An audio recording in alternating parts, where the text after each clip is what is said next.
So for day 2, we'll be focused on the 19th century maritime era. And there'll be 3 lectures for this day.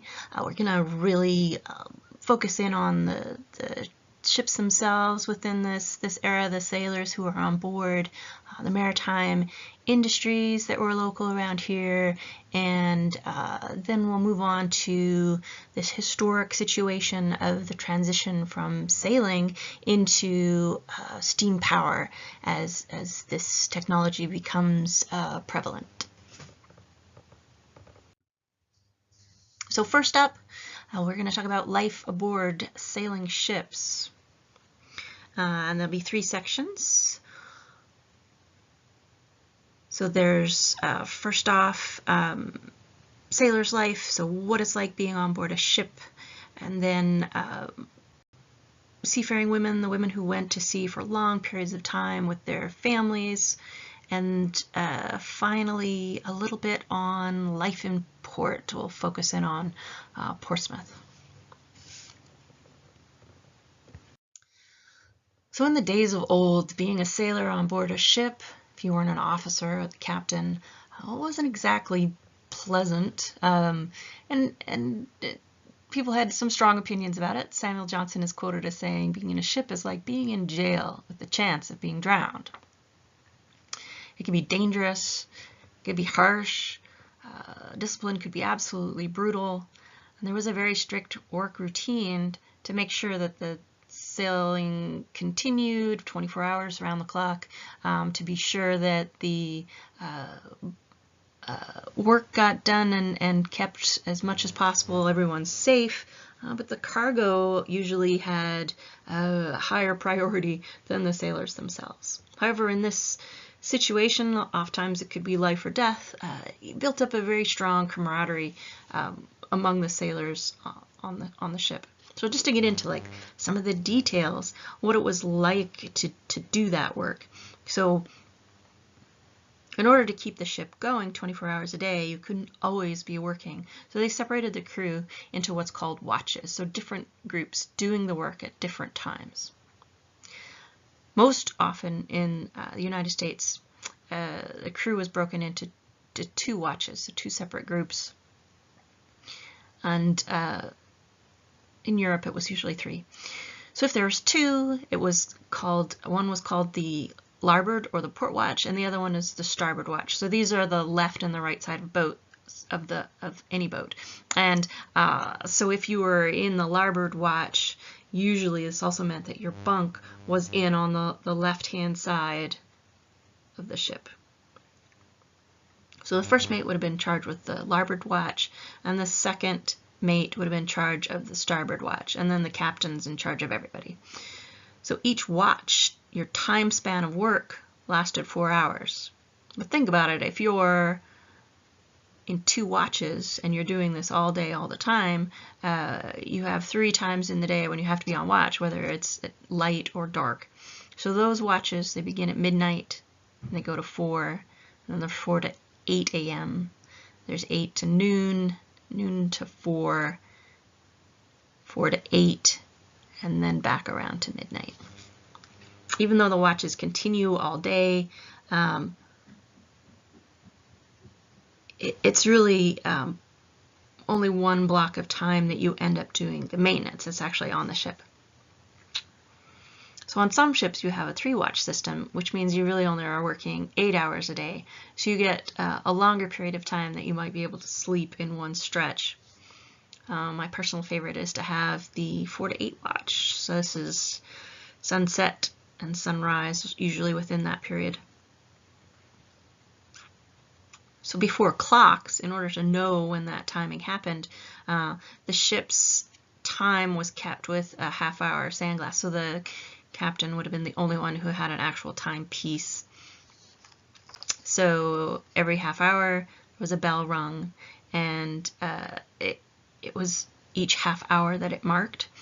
So it was then like rung in pairs. So let's say it's 2:30, that would be 5 bells. So it would go ding, ding, ding, ding, ding.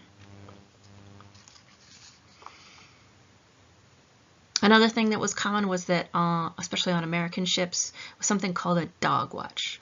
So what they did was they would split one of the watches in half. So if there's only two watches, larboard and starboard, then that would alternate what time of night you had to be awake. So this can either work in your favor, so you don't get the worst watch every day, but it also meant that your schedule was constantly changing.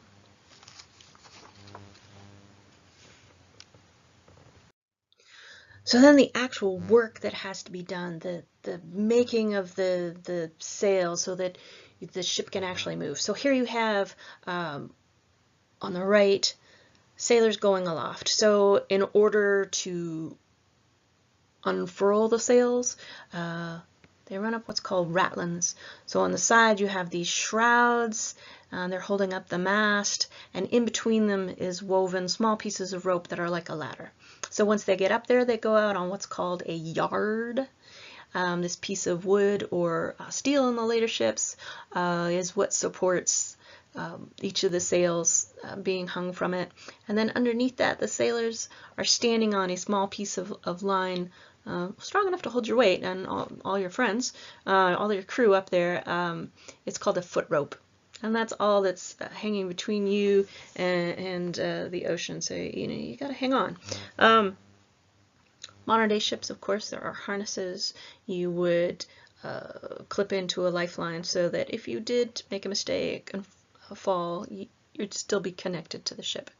So once you get up there, when you're undoing sails is fairly simple. You're just undoing the pieces of line that are holding it furled up, and you would come back down.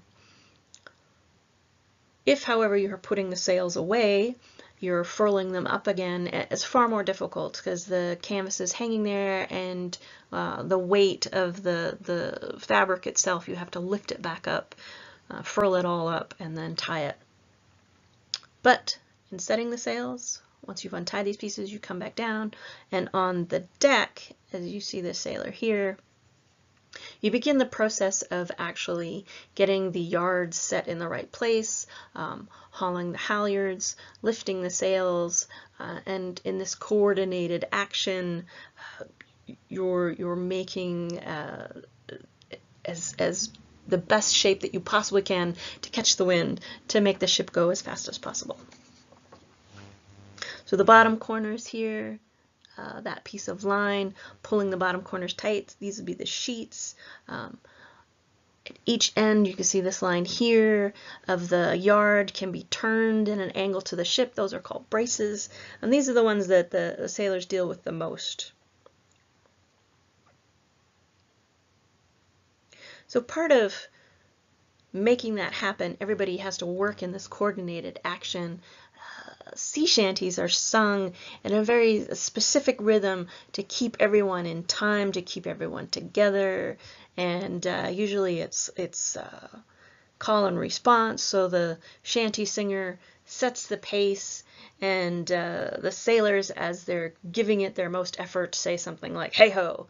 And there's a couple videos added in here that you can listen to some of those sea shanties. So some of their other jobs, sailors also steered the ship. They would take their orders from the mate, who would tell them the exact course, which way to steer. On larger ships, sometimes there would be more than one wheel, or those extra large wheels that they can get more crewmates on to be able to hold the ship steady. And at the bottom, bosun's work in that list. And the bosun is the person who's basically in charge of the maintenance. And everything that has to do with keeping the boat painted up nice, and all the rigging, if there's any lines that look worn out, replacing those pieces of rope.